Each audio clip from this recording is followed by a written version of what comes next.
Alors, je fais une vidéo aujourd'hui, mais je ne vais pas m'étaler sur le sujet parce que c'est assez simple, pour montrer l'interconnexion entre minéral, végétal et donc animal, parce que le minéral va alimenter le végétal, euh, et évidemment, c'est une sorte de carburant pour le monde animal, donc tout est interconnecté. On va dire que le sang est la source de la nature repose, en grande partie sur les minéraux. Ce que je veux dire par là, c'est que il y a des gens effectivement qui font des carrières pour détruire des pans entiers de nature et récolter effectivement la substantifique moelle, ce qu'il y a de plus beau dans la nature, c'est-à-dire effectivement des pierres précieuses, et des gemmes, des géodes, des quartz, des améthystes. Et c'est un non-sens parce que sous prétexte d'admirer la nature, on la détruit.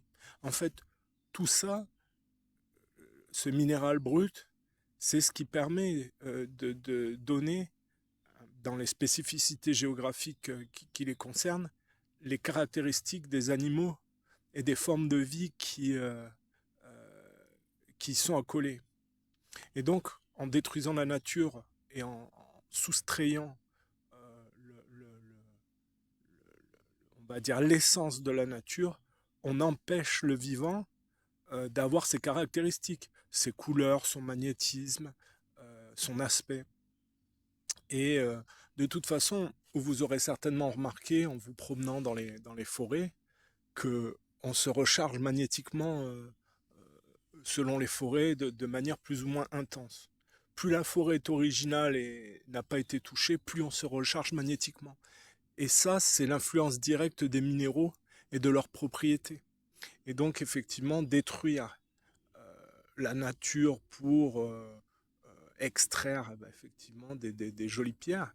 Et moi, je collectionne les pierres, mais j'achète que des choses d'occasion qui sont. Je fais pas de commandes sur des carrières où ils détruisent carrément des pans de nature. Euh, on voit, il y a un marché énorme de, euh, de tout ce qui est minéraux. Et le problème, c'est que plus il y a une course effrénée dans le commerce comme ça des minéraux, et en fait, ça va de pair avec la destruction de pans entiers de nature pour des choses qui ont attrait à la possession, quoi. Euh, et qui sont stériles et qui détruisent la nature. Et plus on s'enfonce dans ce processus, plus on s'éloigne euh, de notre nature magnétique originale, de notre dynamisme original. J'ai l'impression que ça va avec le remplacement et la poussée vers le monde artificiel. Ça va de pair. C'est pour ça que les arbres les plus anciens, les plus grands, sont spécialement ciblés et doivent être protégés. Parce que plus on détruit ces sources-là d'originalité, plus on accélère, si vous voulez, une substitution vers quelque chose qui a de l'attrait à la copie synthétique. Voilà. Je m'étale pas plus sur le sujet, je vous remercie de m'avoir écouté et je vous dis à la prochaine fois.